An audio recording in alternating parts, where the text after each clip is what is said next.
말씀을 통해 주님 주시는 깨달음과 큰 기쁨 누리시는 저와 여러분 되기를 소원합니다. 네, 오늘부터 교회의 핵심 가치에 대해서 함께 나눠보려고 합니다. 그래서 원래 제가 가진 핵심 가치 주제는 총 5가지인데 시간상 저희가 4가지로 정리해서 나눠 드릴 예정이고요. 그리고 그 사이에 그 뒤에는 제가 이 모든 것들을 정리한 것을 가지고 목회 계획에 대해서 한번 함께 나누어 보고자 합니다. 그래서 저는 개인적으로 담임 목사의 목회 계획으로 교회가 운영되는 것이 아니라 담임 목사의 목회 계획이 우리 공동체 안에서 같이 동의가 되어서 공동체 교회 운영 계획으로 바뀌어지기를 좀 소원하는 마음이 있습니다. 그래서 우리의 핵심 가치에 대한 설교를 하고 그 다음에 이제 저의 그 정책 당회를 통해서 함께 통과된 내용을 가지고 이제 목회 계획을 내년을 같이 그림을 그려가는 시간을 갖고자 합니다. 어떤 교회가 좋은 교회일까요? 어떤 교회가 딱 생각해 보신 적 있으십니까? 어떤 교회가 좋은 교회일까 할 때 우리 교회. 네. 좋은 교회 하면 떠오르는 이미지가 있지 않으십니까? 이렇게 모두 한 분 한 분들마다 생각하는 교회의 이미지가 있으실 거예요. 어떤 분들은 은혜로운 예배가 있는 교회가 좋은 교회다. 이렇게 생각하시는 분들도 있을 것 같고요. 또 어떤 분들은 재정이 투명한 교회다. 이렇게 얘기하실 수도 있을 것 같습니다. 그리고 교회의 어떤 권위주의적인 일처리에 상처를 입은 분들은 민주적인 절차에 의해서 움직이는 교회가 좋은 교회다. 이렇게 생각하기도 하겠죠. 또 어떤 분들은 교회가 좀 실제적으로 가난한 이웃들을 좀 돌봐야 좋은 교회가 아닐까라고 이야기하는 분들도 있습니다. 또 어떤 분들은 우리 아이들이 잘 성장할 수 있는 주일학교 시스템이 잘 갖춰졌으면 좋겠다. 네, 피부로 와닿는 얘기죠. 이렇게 생각하시는 분들도 있고, 이도 저도 아니면 주차라도 좀 편하게 하는 교회였으면 좋겠다. 이런 분도 있을 것이고, 어떤 분들은 헌금 얘기 좀 안 하는 교회가 좋은 교회다. 이렇게 말하시는 분들도 있을 겁니다. 사실 이런 질문을 조금 근본적으로 한번 바꿔볼까요? 우리가 어떤 교회가 좋은 교회인가를 선택하는 것보다 더 근본적인 주제가 있습니다. 바로 하나님이 생각하실 때 좋은 교회는 어떤 교회인가? 이것을 생각해야 되겠죠. 그러니까 내가 원하는 좋은 교회가 사실 중요한 초점이 아니라 하나님이 원하시는 좋은 교회가 중요한 초점이 되어야 하는 것입니다. 그랬을 때 제가 지난 시간에도 말씀드렸지만 그 교회 안에 하나님이 주신 그 공동체 안에 특이한 점과 은사들이 있기 때문에 그 은사들이 발현되면 그것이 소문이 되어서 이 교회는 저래서 좋은 교회더라, 이런 평판이 나오기 시작하는 것입니다. 그런 점에서 우리가 속한 교회가 어떤 교회가 되었으면 좋겠을까 이랬을 때 하나님이 기뻐하실 만한 교회, 하나님이 원하시는 교회가 우리의 꿈이 되어야 한다는 것이죠. 그래서 오늘부터 우리 지난 시간까지 함께 나눠보았던 이 안디옥 교회를 바탕으로 해서 우리가 꿈꿔야 하고 가져야 할 핵심 가치를 조금 나눠보려고 합니다. 그러기 위해서 먼저 우리가 꿈꾸는 진정한 교회, 좋은 교회의 특징들을 좀 한번 나눠보려고 합니다. 그 특징이 바로 어디 교회냐? 바로 안디옥 교회겠죠. 우리가 그동안 살펴본 대로 이 구브로와 구레네 몇 사람이 안디옥에 올 때 그곳에는 이미 그리스도인이라고는 단 한 명도 없었던 곳이었고 교회도 없었습니다. 그런데 이 외지인들이 와서 예수님에 대한 이야기를 이방인에게 하게 되자 몇몇 사람들이 감동을 받고 그들의 인생이 달라지기 시작했습니다. 아마도 처음에는 한두 명이었을 거예요. 이들이 대중 집회를 연 것이 아니었기 때문에 한 명씩 두 명씩 예수님을 믿고 그들이 변화되기 시작했을 겁니다. 그리고 그들이 변화되는 데는 분명하게도 시간이 좀 걸렸을 것입니다. 그런데 이렇게 바뀐 사람들을 보고 또 다른 사람들이 예수님께로 돌아오기 시작하는 놀라운 역사가 펼쳐지기 시작합니다. 이런 모습을 보고 성경은 21절에서 이렇게 말하는데요. 우리 21절 말씀 우리 화면을 보시면서 함께 읽어보도록 하겠습니다. 주의 손이 그들과 함께 하심에 수많은 사람들이 믿고 주께 돌아오더라. 수많은 사람들이 믿고 주께 돌아오는데 뭐가 있어서 그랬다 그랬죠? 화면 다시 보여주시면 주의 손이 그들과 함께 하심에, 사실은 포인트의 빨간색은 절로 가야 됩니다. 수많은 사람들이 믿고 주께 돌아오더라 하는 결과물이지만 주의 손이 그들과 함께 하실 때 이 일들이 가능하다는 것이죠. 이렇게 되자 예루살렘 교회에서는 깜짝 놀라서 도대체 이게 무슨 일인가 하고 바나바를 파송합니다. 그렇게 구브로와 구레네 몇 사람들이 섬기고 있었던 그 안디옥에 바나바가 오기 시작했고, 그 바나바를 통해 24절에서는 이렇게 말하고 있습니다. 24절 말씀도 함께 읽겠습니다. 바나바는 착한 사람이요 성령과 믿음이 충만한 사람이라. 이에 큰 무리가 주께 더하여 지더라. 바나바로 인해 또다시 수많은 사람들이 교회에 들어오게 됨을 말하고 있습니다. 정리해보자면 여기서 말하는 큰 무리가 주께 더해졌다라는 이 말씀은 한 번에 엄청난 대중집회로 한꺼번에 일어난 일이 아니었습니다. 이 케이스는 제가 성경을 다 뒤져봐도 한 번. 네, 예수님이 아니고 한 번. 바로 베드로가 예루살렘 교회를 처음 시작할 때 베드로의 설교에 3,000명이 믿고 돌아오는 그 사건을 제외하고는 대부분 모든 초대교회 부흥은 이렇게 수많은 사람들이 수많은 시간에 걸쳐서 주께로 더해지는 일들이 지속되고 있었다는 것입니다.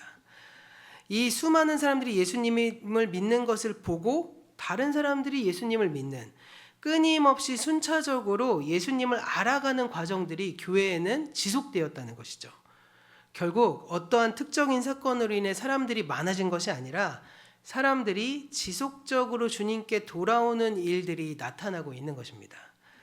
이런 안디옥 교회에서 좋은 교회의 특징을 우리가 발견할 수 있는 것은 바로 무엇일까? 정리해보자면 진정한 회심, 끊임없는 회심이 계속 교회 안에서 일어나고 있다는 것입니다. 주님께로 돌아오고 있는 사람이 1명, 2명, 10명 이렇게 계속적으로 지속해서 교회 안에 주님께로 더해지고 주님께로 돌아오는 사람들이 생겨났다는 것이죠. 그런 점에서 새로운 사람들이 끊임없이 예수님을 만나는 일이 벌어지는 곳이 바로 안디옥 교회였다는 것이죠. 그런 점에서 우리가 교회의 건강성을 가장 먼저 볼 때 이 교회의 회심 성장률이 얼마나 되느냐 이걸 보는 겁니다. 그러니까 교회 안에 얼마나 많은 사람들이 예배를 드리고 있느냐 굉장히 중요한 척도지만 그 안에 주님께로 돌아오고 삶이 변화되고 있는 사람들이 점점 늘어가는가, 이것이 굉장히 중요한 요소라는 것이죠. 이것이 바로 안디옥 교회였습니다. 이러한 모습은 안디옥 교회만의 특징이 아닙니다. 바로 우리가 너무너무 자랑스러워할 만한 한국 교회 초기 역사에도요, 이와 비슷한 드라마틱한 사건들을 우리는 살펴볼 수 있습니다. 1907년 평양 대부흥 운동이 일어나기 전에 40년 전에 런던 선교회 소속이었던 토마스 선교사가 대동강가로 들어오게 됩니다. 이 스토리는 이제 드라마에서도 자주 나오는 이야기이기도 합니다. 그는 당시 중국 상해에서 선교를 하다가 아내를 잃고 깊은 절망감에 빠져 있었습니다. 그때 한국에서 예수님을 믿기만 해도 참수형을 당한다는 소식을 듣고 한국에 가서 내가 예수를 전하고 죽어야겠다라는 생각을 하게 됩니다. 이 선교사님이 아내를 잃은 이 깊은 그 실망감 때문에요. 그래서 미국 상선을 얻어 타고 대동강으로 들어오게 된 것입니다. 하지만 그 상선이 들어오는 과정에서 대동강 군민들과 충돌이 일어나고요. 그 충돌이 일어남에도 불구하고 미국 상선이 막무가내로 들어와서 나왔던 그 역사적 사건이 바로 제너럴 셔먼호 사건입니다. 이 상선에 토마스 선교사가 타고 있었다는 것에 대해서 후대의 사람들은 여러 가지 평가가 있지만 어쨌든 이 토마스 선교사는 그때 그 사건으로 인해 끌려와서 대동강 해변에서 참수를 당합니다. 그러나 그가 죽기 전에 한 일이 몇몇 있었는데 그가 가지고 왔던 한국어 번역 성경책을 급하게 목이 잘리는 참수형을 당하기 전에 몇몇 사람들에게 나눠주고 그는 순교를 합니다. 그래서 그를 죽이려고 했던 사람이 바로 누구였냐? 바로 이 화면에 나오는 이 박충건이라는 사람이었습니다. 그를 죽이려고 한 사람에게 성경책을 지어줬고 이 사람은 토마스 선교사의 목을 치는 그런 일을 하게 됐습니다. 결국 그가 이렇게 급하게 성경책을 내어주고 순교한 것밖에는 그는 한국교회에 한 일이 하나도 없었습니다. 그런데 이 이후에 이 목을 쳤던 이 박충건은 그 책을 읽고 주변에 그리스도인이 아무도 없었음에도 불구하고 하나님을 영접했습니다. 그리고 이 놀라운 소식을 주변 사람들에게 스스로 알리기 시작하면서 결국 안죽교회의 인도자가 되었습니다. 성경을 전해받은 또 한 사람이 있었는데 그 사람은 바로 최치량이라는 소년이었습니다. 그 다음 장을 넘기시면 이 최치량이라는 분이 늙어서 이 교회의 지도자가 됐던 사진을 우리는 찾아볼 수 있는데요. 이 당시만 해도 그는 소년이었습니다. 그런데 이 책을 받고 이 책이 금서였기 때문에 이 책을 가지고 있는 것 자체가 무섭기 때문에 그는 당시 영문 주사였던 박영식이라는 사람에게 그 책을 건네줍니다. 근데 안타깝게도 이 박영식이라는 분이 사진이 없더라고요. 그래서 그 당시에는 종이가 너무너무 부족했기 때문에 이 박영식은 그 책을 한 장 한 장 뜯어서 자신의 방에 사랑방에 도배를 하기 시작합니다. 이 도배를 하고 나서 그는 심심풀이로 사랑방에 앉아서 있다가 이렇게 벽을 보고 위를 보면서 그 글귀를 가만히 읽다가 그 역시도 회심하여서 예수를 믿게 됩니다. 그렇게 그 사람이 집이 널다리골 교회가 되고요. 그 널다리골 교회가 바로 위에 화면이 되고 그 교회가 성장하여서 장대제 교회가 되고 그 교회가 나중에 장대현 교회로 성장하게 됩니다. 바로 이 장대현 교회가 1907년 1월 14일 15일에 일어났던 평양 대부흥운동의 기폭제가 되었던 교회였습니다. 사실 이 토마스 선교사가 이 나라에 와서 한 일은 거의 없습니다. 예수님에 대한 이야기 한번 제대로 전해주지도 못하고 순교당하기 전에 그저 가지고 왔던 성경책 몇 권을 급하게 나눠줬을 뿐입니다. 그런데 그 성경책을 받았던 사람들이 예수님을 만나게 되는 것이죠. 그 성경책을 우습게 알고 찢어서 도배했던 사람이 오히려 그 성경을 읽고 예수님을 만나고 그 집이 교회가 되고 그 교회가 성장해서 평양의 중심교회가 된 것입니다. 그래서 당시 동방의 예루살렘이라고 불릴 정도로 놀라운 평양 부흥운동이 그곳에서 일어나게 된 것이죠. 결국 안디옥 교회의 그 초창기의 모습과 초기 한국 교회의 사례 공통점은 비록 사소한 것 같이 보이지만 사람이 다른 사람에게, 그들이 또 다른 사람에게 디딤돌이 되어서 예수에 대한 소식이 알려지게 되고 전달되어졌다는 것입니다. 물론 건강한 교회는요, 여러 가지 특징들이 있습니다.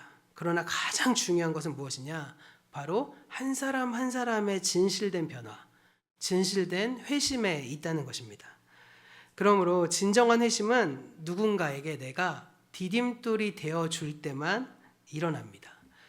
제가 전에도 잠깐 말씀드렸지만 사실은 저도 예전에 다른 사람들한테 얘기할 때 뭐 교회 사람 보고 오시나요? 예수님 보고 믿고 오시지? 예수님 보고 오셔야죠. 이렇게 권면했습니다. 그런데 제가 시간이 지나고 사역을 하면서 보니까 사실은 교회는 사람 보고 오는 것이었습니다. 근데 그 사람이 어떤 사람이냐? 예수님 닮은 사람. 그리고 예수님 닮아서 디딤돌이 되어주는 사람으로 인해서 그 사람이 변화되고 예수 믿는 일들이 일어나더라. 이것이 바로 이게 우리 기독교 안에서 건강한 교회가 되는 아주 중요한 일이라는 것이죠. 그리고 이러한 진정한 회심을 위해서는 나도 누군가의 디딤돌이 되어줄 때만 그 일들이 일어납니다. 아무리 많은 말을 해줘도요, 아무리 좋은 교육을 시켜도 사람은 사실 잘 변하지 않습니다. 오히려 주변에 있는 사람들이 변화되는 모습을 내가 바라볼 때 그의 인격이 변하고 그의 삶이 변화되는 모습을 보면 너무나도 놀랍고 궁금해져서 질문하고 엿보고 탐색하다가 자신도 모르는 사이에 그 사람의 영향을 받아 변화되기 시작하는 것입니다. 그 사람들은 그 디딤돌을 통해서 다른 사람을 변화시켜 주시는 예수님이라는 분의 관심을 갖게 되고 그분을 알아가다 보니 변화되는 것입니다. 그래서 제가 오늘 주보에 나오는 이 찾는 이 중심이라는 중심의 이 찾는 이는 그냥 불신자들을 이야기하는 것이 아닙니다. 그냥 아무 특정 대상에 아무나 데리고 들어오는 것이 아니라 바로 우리들의 변화됨을 바라보면서 그 변화됨의 감지에 반응하는 사람들, 인생이 뭘까 고민하는 사람들, 혹은 저 사람은 왜 저렇게 행복해하지? 라고 반응하는 사람들이 바로 우리 주변에 찾는 이들인 것입니다. 그 찾는 이들에게 우리가 그 찾는 이들을 늘 찾고 복음을 전하는 것이 바로 우리가 해야 될 일이라는 것이죠. 그리고 그러한 찾는 이들을 만들어내기 위해서는 계속적으로 제가 설교드렸듯이 하나님께서 아브라함에게 복이 임하는 그 방식인 다른 사람이 나를 칭찬해주는 삶으로 살아내야 되는 것입니다.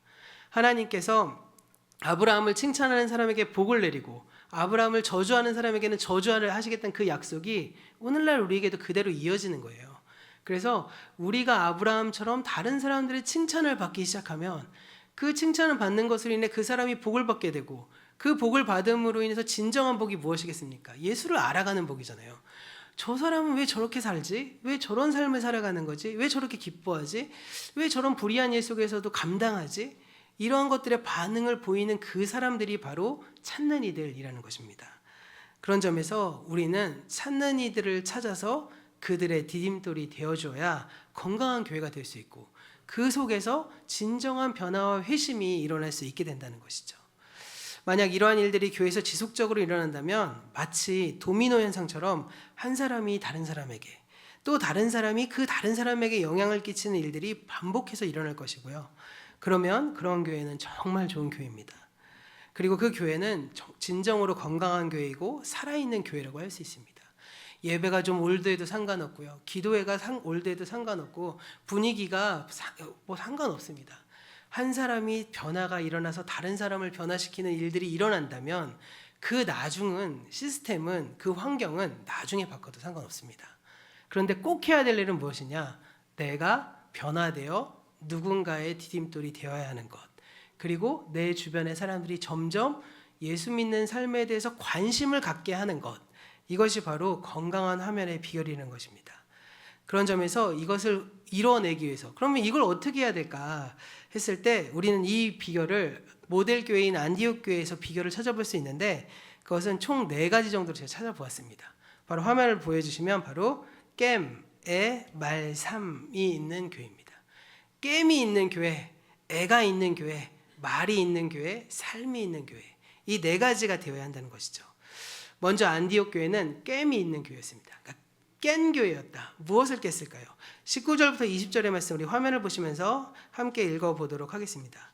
읽겠습니다. 그때 스데반의 일로 일어난 환란으로 말미암아 흩어진 자들이 베니게와 구브로와 안디옥까지 이르러 유대인에게만 말씀을 전하는데 그 중에 구브로와 구레네 몇 사람이 안디옥에 이르러 헬라인에게도 말하여 예수를 전파하니. 자, 무엇을 깼을까요? 바로 그들이 가지고 있었던 편견을 깬 것입니다. 앞서 몇 번이나 살펴보았듯이 유대인들은 선민이라는 편견 속에 갇혀 있었습니다. 그런데 이 구브로와 구레네 출신 몇 사람들이 안디옥에 와서 처음으로 그 편견을 깹니다. 그리고 이방인들에게 처음으로 예수에 대한 이야기를 하기 시작하죠. 이 복음을 전하는 자, 그들이 자기의 편견을 깬다는 것, 이것은 회심에서 매우 중요한 요건입니다. 오늘날 우리가 디딤돌이 되지 못하고 있거나 다른 사람이 우리를 딛고 예수께로 나아갈 수 있는 그 길이 막혀있는 이유는 바로 우리가 가지고 있는 편견 때문입니다. 그 편견은 주로 어떤 일을 통해서 일어날까요? 바로 사람과의 관계를 통해서 일어납니다. 주로 이런 게 있겠죠. 저 사람은 어떻게 저 사람이 예수를 믿는 사람이냐. 저 사람은 예수를 믿을 수 없어.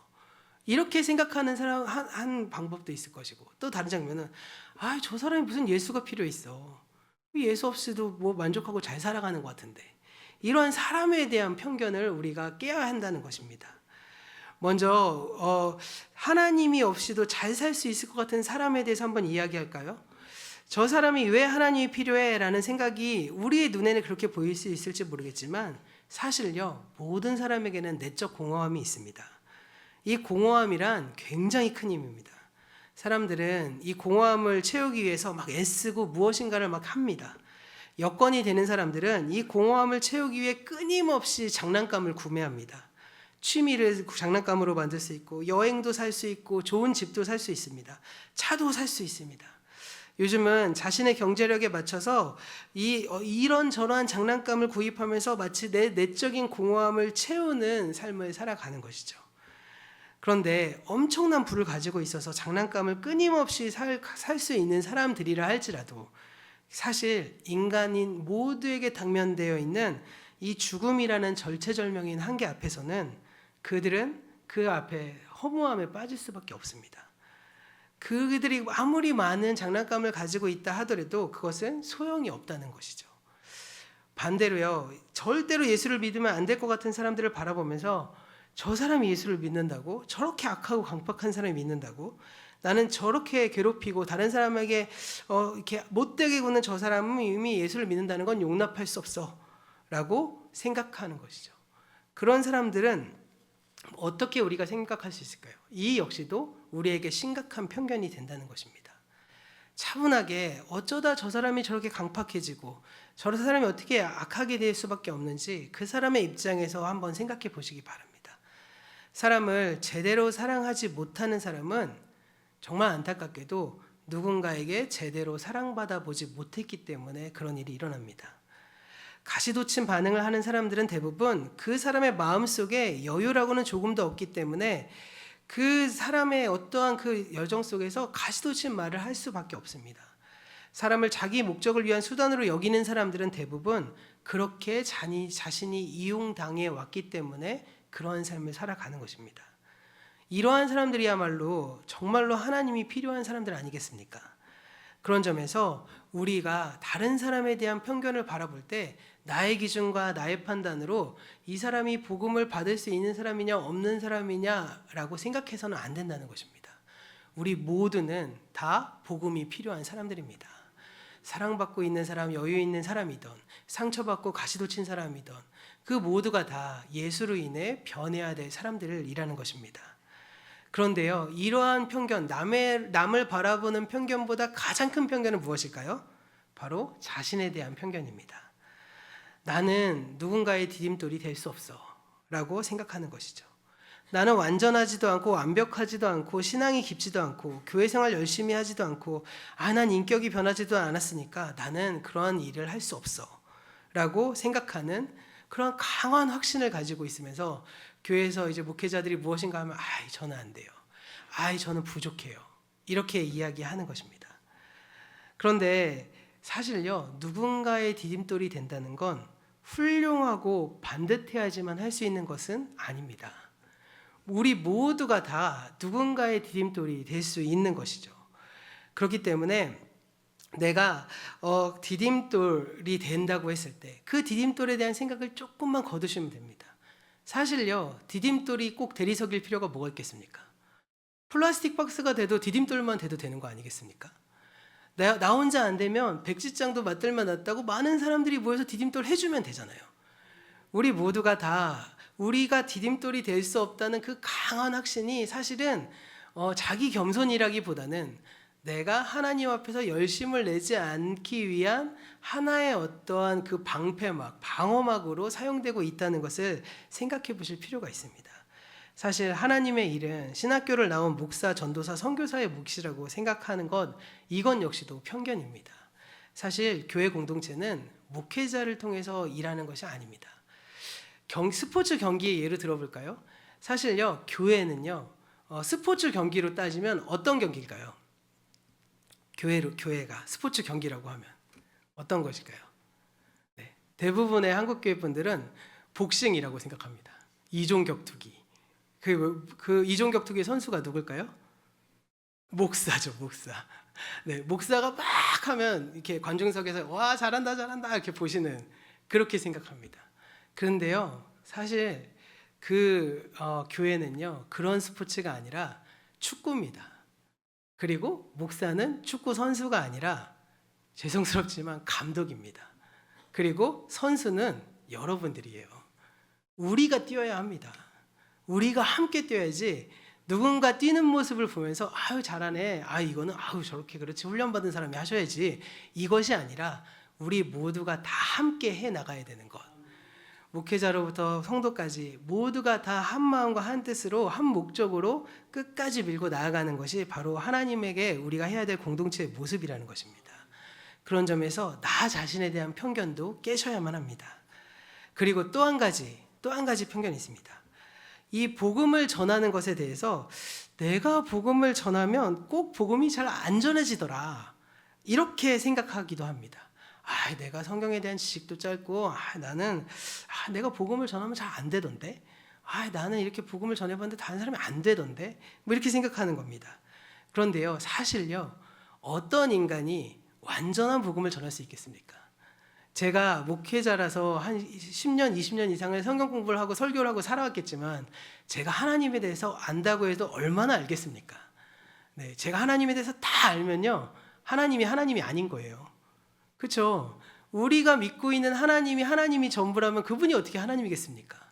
우리가 알고 있는 하나님은 거룩하시고 위대하신 하나님의 하나의 단면일 뿐입니다. 그런 점에서 나는 복음을 잘 몰라, 나는 성경을 잘 몰라, 내가 복음을 전하면 잘 안 돼, 이렇게 생각해서는 안 된다는 것입니다. 왜냐하면 복음을 전하는 건 내가 하는 게 아니라 하나님이 하시는 겁니다. 주의 손이 함께 하셔서 하는 겁니다. 그저 우리는 우리 안에서 우리가 가지고 있는 대로 누군가의 발판이 되어주기만 하면 되는 것입니다. 그런 점에서 우리가 전하는 것을 통해 다른 사람들이 믿게 되는 건 결국에 내 힘이 아니라는 것을 기억하시고, 그리고 그렇기 때문에 실패 때문에 예수님을 전하지 않는다는 것 자체가 전도의 본질을 오해한 편견이라는 것입니다.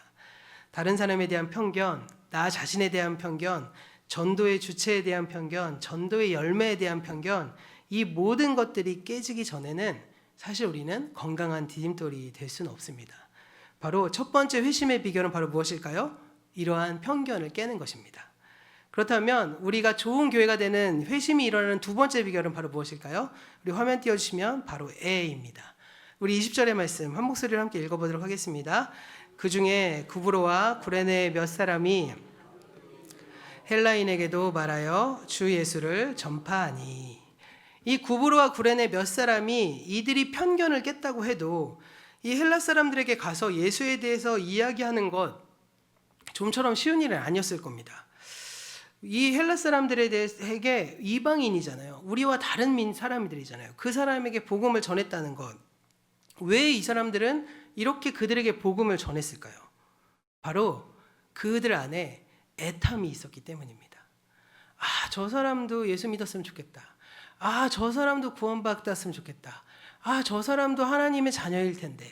아, 하나님이 유대인만의 하나님은 아닐 텐데. 이러한 그 애탐이 그들 안에 있었기 때문이죠. 하나님 없이 살아가는 사람들, 예수 없이 살아가는 사람 인생에 대한 애탐이 그들에게는 있었다는 것입니다. 그래서 그들은 너무너무 안타까웠을 거예요. 자신들은 예수를 통해서 인생이 바뀌기 시작했는데 자신들의 삶은 매일매일 하루가 다르게 달라지는데 이 사람들은 예수를 알지 못하고 있습니다. 그런 마음과 그런 생각이 우리 안에 들어가기 시작하면 어떻게 될까요? 거기에 하나님의 애타심이 더해집니다. 하나님은 이 땅의 모든 사람들이 당신께로 돌아오기를 정말로 원하십니다. 애가 타도록 원하십니다. 이 애라는 것이 막 이 창자가 그러거잖아요. 그래서 하나님께서 이 애가 끊어지는, 창자가 끊어지는 아픔들을 성경에서 보시지 않습니까? 하나님과 관계를 맺을 때에만 사람들이 인생을 제대로 살 수 있기 때문에 그것을 위해서 자신의 아들을 희생제물로 바치기까지 그러한 애타심으로 우리를 사랑하신 분이 바로 하나님이십니다. 우리를 변화시킨 하나님을 알아가기 시작하고요. 그 하나님의 애타심을 갖고 계시다는 것, 하나님께서 온 세상을 열방을 향해 애타심을 갖고 있다는 것을 우리가 알게 된다면 우리의 마음속에 그 하나님의 애타심이 전이 되어서 우리도 그 애탐의 마음을 갖게 되고, 다른 하나님이 애쓰시는 것처럼 우리도 다른 사람들에게 그 애타는 마음으로 바라보고, 그 바라보기 시작하면 그들에게 복음을 전할 수 있게 되는 것입니다. 저는요 굉장히 소극적인 사람이거든요. 적극적이지가 않아요. 그래서 제 아내가 맨날 힘들어합니다. 좀 뭐 좀 해봐 막 이렇게 얘기하는데, 제가 이렇게 성향이 막 밝고 다른 사람들에게 먼저 가서 얘기하고 이런 성향이 아니고, 그냥 저는 평생 그냥 제 주변에 한 4-5 사람만 있어도 그냥 행복하게 사는 사람이거든요. 그런데 제가 고등학교 1학년 때 예수님을 만나고 예수님을 영접하고 난 다음에 저한테 희한한 일이 생겼습니다. 정말로 관심이 1도 없는 주변 사람들이 보여지기 시작하는 거예요. 그래서 저 사람은 어떤 사람이지? 이런 관심이 생겨지기 시작하더라고요. 그래서 제 인생에 처음으로 버스 안에서 제 앞에 앉아있는 아저씨한테 아저씨 예수님 믿으세요? 이걸 처음으로 해봤습니다. 그런 얘기를 해보고 제가 화들짝 놀라서, 이게 내 정신으로 할 수 없는 얘기거든요, 제 인생에. 그래서 근데 그 용기를 언제 냈냐면 버스 벨 누르고 그 다음 정류장까지 가는 그 몇 초 사이에 아저씨 예수님 믿으세요? 예수님 믿으세요? 후다닥 하고 도망갔습니다. 근데 저한테는 그게 엄청난 충격이었어요. 아, 하나님을 믿고 그 복음에 대해서 내가 애타기 시작하니까 내 주변의 사람들이 예수님 믿었으면 하는 마음이 생길 수밖에 없구나. 그것이 바로 하나님 우리에게 주신 마음입니다. 그래서 우리 주변의 사람들, 우리의 가족들, 우리의 형제 자매들, 그 사람들을 바라볼 때마다 그 애탐이 있는 것이죠. 사실 제가 부임신방을 하면서 이렇게 가족들의 이야기를 들을 때 꼭 제가 여쭙습니다. 그래서 자녀분들은 신앙생활 몇 분이 하세요? 가족들은 누가 하세요? 꼭 물어봅니다. 근데 그럴 때마다 그 대부분의 우리 교우 성도님들이 눈물이 핑크로 돕니다. 왜 그럴까요? 그 안에 애탐이 있어서 그런 거죠. 네. 그 애탐이 없으면 그 눈물이 나을 이유가 뭐가 있겠습니까? 그것은 하나님께서 우리에게 주신 마음입니다. 그런 점에서 우리가 복음을 전해야 될 그 찾는 이들을 찾아서 그들을 섬기기 위해서는 그 하나님의 애타심이 우리에게 있어야 한다는 것이고요. 그리고 그 애타심의 대상인 이웃들, 친구들에 대해 또 자녀들에 대해서 사실은 폭력적인 방법으로 야 교회 나와, 너 교회 안 나오면 벌 받아, 너 지옥에 가, 아유 지옥에 가든지 뭐 이렇게 얘기할 수가 없게 되는 거예요. 그러면서 그들을 이해하려고 노력하고 그들의 말도 좀 들어보려고 하고 그들을 위해서 기도도 하게 되고 심지어 전도에 대한 책도 읽고 방법론에 대한 공부도 하게 되는 것입니다. 왜 그럴까요? 하나님의 애타심이 우리 안에 들어오기 시작하는 것이기 때문입니다. 그리스도인의 의무로서 복음을 전하지만 마음속에 애탐이 없다면 또 이러저러한 훈련을 받고 변증적인 지식을 가졌다고 할지라도 애탐과 애씀이 없다면 우리의 전도는 소리나는 구리와 울리는 꽹과리에 불과할 것입니다. 그런 점에서 나의 편견을 깨미 첫 번째라면 두 번째는 바로 애탐이 있어야 된다는 것입니다. 회심이 일어난 세 번째 비결은 바로 말입니다. 그 다음 장을 넘겨주시면 애를 쓰게 되면 그 다음에 하는 일이 말하게 됩니다. 여러 동양 종교와는 다르게 기독교는요 말의 종교입니다. 기독교의 하나님은 침묵하는 하나님이 아니라 말씀하시는 하나님이시기 때문입니다. 그래서 우리도 하나님에 대해 말할 줄 알아야 됩니다. 그러면 이 하나님에 대해서 말하고 예수님에 대해서 말하는 것만큼 중요한 것이 없다는 뜻이겠죠. 그럼 우리가 어떻게 말해야 될까요? 이 예수님에 대해서 하는 말은 한 몇 가지 정도로 나눠볼 수 있는데 가장 첫 번째로 단순히 초청하는 것이 있습니다. 야 우리 교회 한번 놀러와, 목사님 한번 놀러 오래, 부담 갖지 말고 한번 와봐, 이렇게 초청하는 겁니다. 그냥 한번 와. 야 누가 언제 예수 믿으랬냐, 한번 와보라고 그랬지, 이렇게 초청하는 거죠. 네. 그런데 여기서 한 단계 더 나아가서는 간증을 할 수 있습니다. 이것은 어떠한 설득을 하는 것이 아니라 예수님 때문에 나의 인생이 변하고 예수님이 나의 삶에 어떠한 일을 이루셨는지를 이야기해 주는 것이 바로 간증입니다. 우리가 간증 집회 이러면 막 예를 들어서 막 엄청나게 사업을 막 잘하던 사람이 한순간에 쫄딱 망했다가 예수님 믿고 갑자기 막 잘 되고, 뭐 어떤 사람이 막 엄청 막 무시무시한 형님이셨는데 막 예수님 믿고 변화되어 갖고 막 바뀌고, 이게 간증이 아니라, 사실 그런 간증도 간증인데 그런 간증에는 사실 너무나 죄송하게도 불순물이 너무 많습니다. 기복적인 것도 많이 껴 있고요. 사실 진정한 간증은 뭐냐면 우리 성도님 한 분 한 분의 삶 속에서 오늘 나에게 하나님께서 이루신 일을 그저 말하는 것이 간증입니다. 그래서 그 일들을 그냥 하는 거죠. 주변의 사람들에게. 주변의 사람들이 듣던 말던 하나님이 이렇게 얘기해 주셨다고 이야기하는 겁니다. 그래서 그런 이야기들 얘기할 때 반응하는 사람들을 눈여겨보시는 거죠. 저 사람들이 찾는 이구나. 저 사람들이 나의 말에 귀를 기울이고 있구나. 이런 것들을 하는 게 바로 간증입니다. 그래서 이 간증에서 한 단계 더 넘어가는 것이 바로 전도인데요. 전도는 예수님에 대해 잘 설명해 주는 겁니다.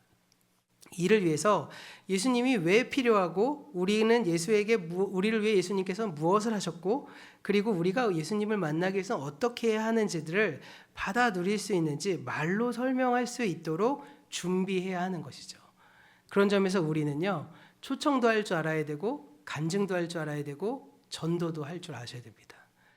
제가 어디선가 설교 때 말씀드렸나요? 제 인생에 정말 강렬한 임팩트가 하나 있는데, 제가 부목사가 된 지 얼마 안 돼서 갑자기 교회에 전화가 왔습니다. 담임 목사님도 없고 아무도 없는데 저밖에 없었습니다.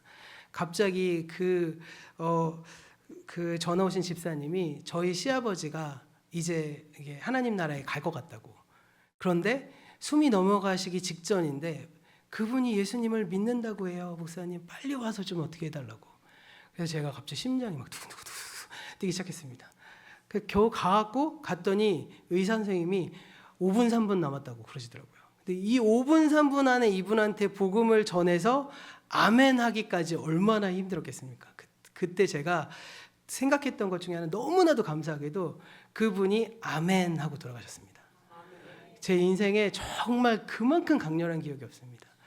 그 일들이 있다 보니까 전에 이제 1년도 안 됐는데 한신교회에서 이제 돌아가시기 직전에 그 분한테 그 막 생명이 마지막 끊어질 때 수요 예배 직전에 전화가 왔어요.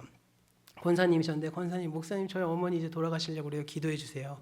그래서 제가 스피커폰 켜달라 그래갖고 기도를 막 했습니다.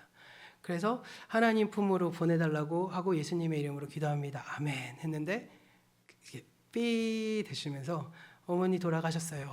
이렇게 됐습니다.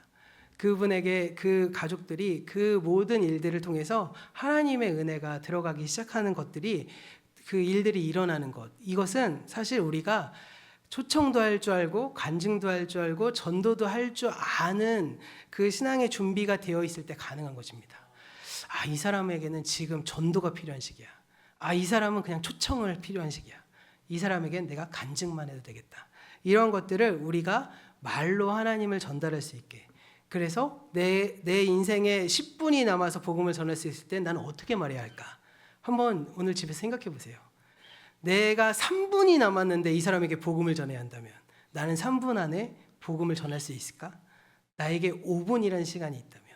그 다음부터 제가 그 사건 이후로 저한테 10분이 주어진다면 나는 뭘 말하면 되지?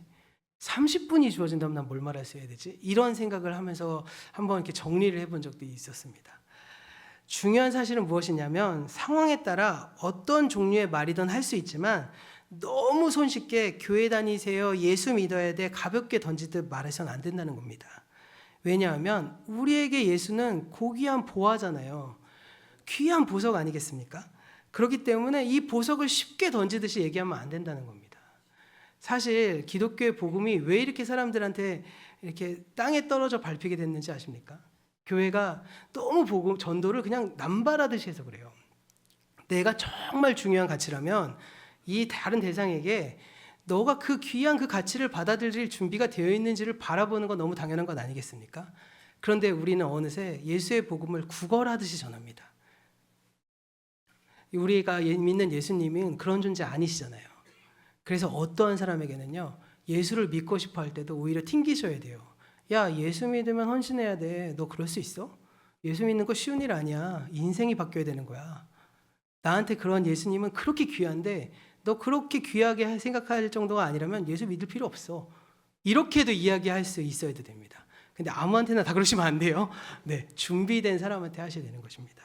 그런 점에서 이 사람이 정말 예수를 믿을 때가 됐는지를 알고 그 관계가 형성될 때까지 기다리실 수 있어야 되는 것입니다. 그런 점에서 우리는 우리 주변의 사람들을 찾는 이로 만들어내기 위해서 계속 좋은 관계를 맺어야 할 필요가 있는 것이죠. 그래서 때가 어느 때인지 너무너무 알고 싶지만 사실 값싸게 전할 수 없기 때문에 그 사람과 관계를 맺기 시작하면 이제 그 사람에 대한 하나님의 애타심이 더해져서 그를 위해 기도하게 되는 것입니다. 하나님, 제발 적절할 때를 주십시오. 그 때가 되면 완전하게는 못할지라도 제가 그 복음을 전하게 해주십시오. 이러한 마음의 소원을 계속 가지고 기도하셔야만 합니다. 사실 그런 기회를 포착하는 것 자체만으로도 어쩌면 그 사람에 대해서 내가 깨어있는 것과 마찬가지가 된다는 것입니다. 모든 사람이 말로 소통해야 하나님에 대해 알 수 있습니다. 그래서 세 번째 요소는 바로 말입니다. 그리고 회심이 일어나는 네 번째 비결은 바로 삶에서 나타납니다. 우리 21절과 23절, 24절 말씀, 먼저 21절 말씀 함께 읽어보도록 하겠습니다. 주의 손이 그들과 함께 하심에 수많은 사람들이 믿고 주께 돌아오더라.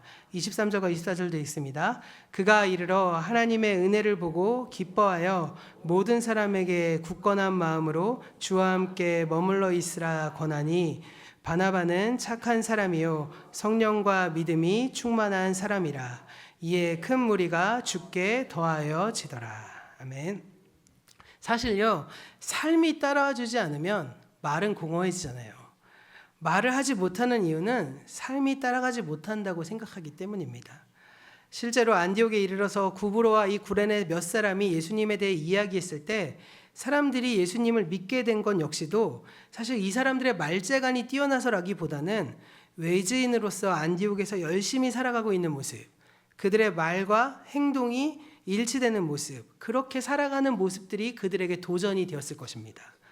또 예루살렘 교회에서 파송받아온 바나바 역시도 마찬가지입니다. 그가 살아가는 모습도 그들에게, 그 안디옥 교회 성도들에게 그대로 드러났을 것입니다. 바나바는 예루살렘 교회에서 가난한 자들 위해 자기 밭을 팔아서 사도들에게 바친 사람으로 유명했습니다. 그리고 그는 그 바나바라는 이름도 원래 이름이 아니잖아요. 위로의 사람이라는 별명 아니겠습니까? 늘 누군가를 위로해주고 사람을 세울 수 있는 사람이었습니다. 자기가 가지고 있는 재산을 절약해서 가난한 자들에게 나눠주고 그들을 섬기는 삶을 계속해서 살아가고 있었을 것입니다. 이런 상황 속에서 많은 사람들이 예수님께로 돌아왔다라고 성경은 말하고 있습니다. 이들이 예수님을 믿었다, 그리스도인이 되었다, 교인의 숫자가 늘었다라고 표현하지 않고 주님께로 더하여졌다라고 말한 이유는 무엇일까요? 이것은 그들이 주님이신 예수님의 인격에 감동받고 그분의 한 일에 도전을 받아서 그분의 사랑을 받아들이고 그분을 사랑하게 되어서 그분을 따라가기 시작했다. 그래서 주께 더하여졌다. 주님과 플러스가 되었다. 합해졌다라고 말을 하고 있는 것입니다. 그리고 그 모습이 바로 그리스도인이라고 하는 것입니다. 그런데 우리가 또 한 번 강조할 것이 있습니다. 오해하지 말아야 돼요. 이들에게 완벽한 삶을 보여주라는 뜻이 아닙니다. 사실 짧은 기간 동안 일어난 일이잖아요. 바나바는 물론 성숙했던 사람들이었겠지만 안디옥에 있었던 사람들은 연차적으로 하나님을 믿었기 때문에 변화되어가는 삶의 과정들을 살아가고 있었을 것입니다. 이게 너무 중요한 거예요. 사람들은요, 우리가 완전히 변화된 삶을 보고 변화되는 것이 아니라 변화되어가고 있는 모습을 보면서 도전받는 겁니다. 우리가 예수를 믿어서 변화되고 있는 모습 자체가 강력한 에너지가 나오기 때문에 그들에게 큰 도전을 줄 수 있다는 것이죠. 우리가 그런 점에서 다른 사람들에게 우리의 삶을 보여줘야 하는 이유는 바로 여기 있는 것이죠.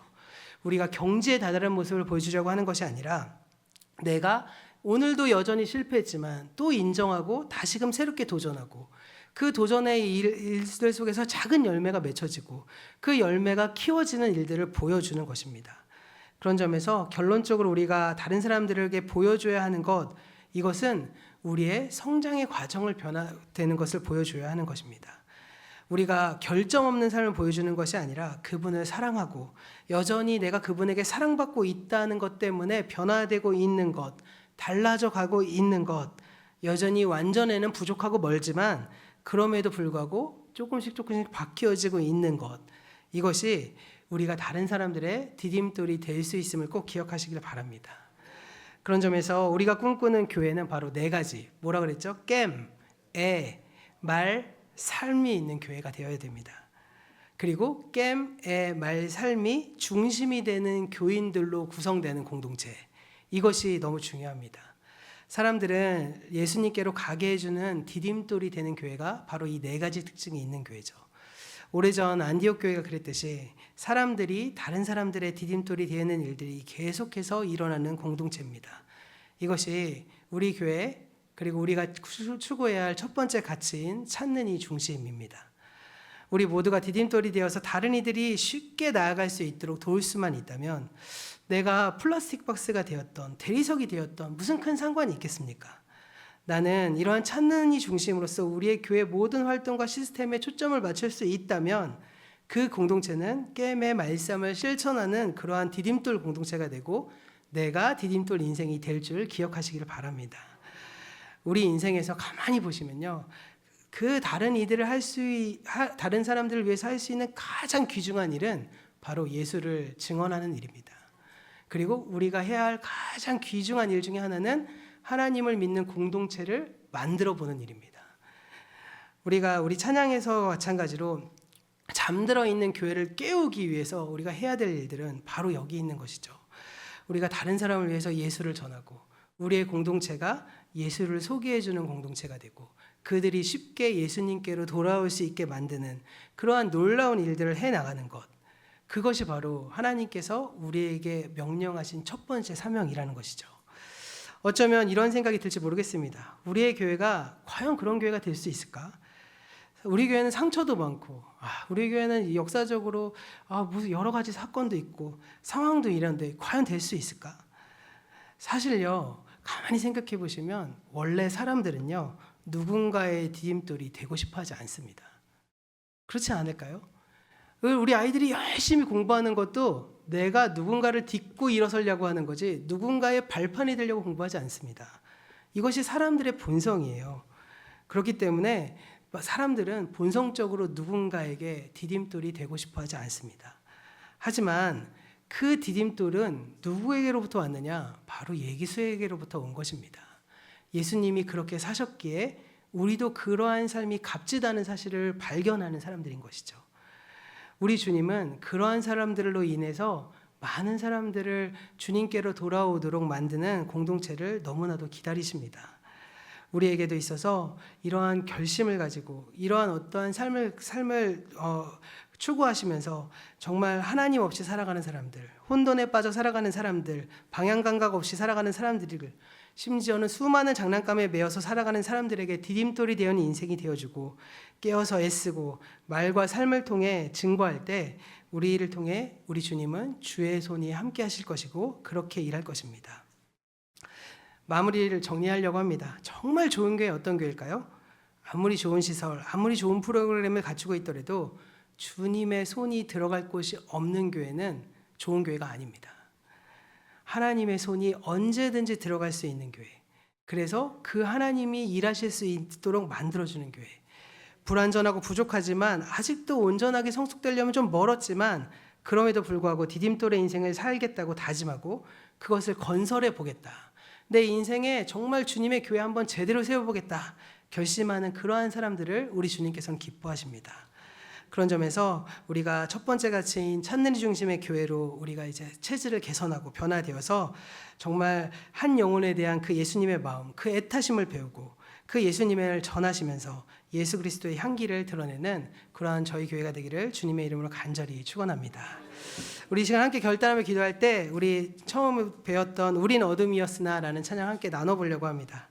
이 찬양을 우리 한 달 내내 부를 거예요. 한 달 내내 부르면서 잠들어 있는 우리 교회 깨어나라. 하나님의 빛으로 나아가라. 우리 도전하고 결단하고 소망하는 그러한 교회가 되기를 주님의 이름으로 축원합니다. 우리 함께 찬양하시겠습니다.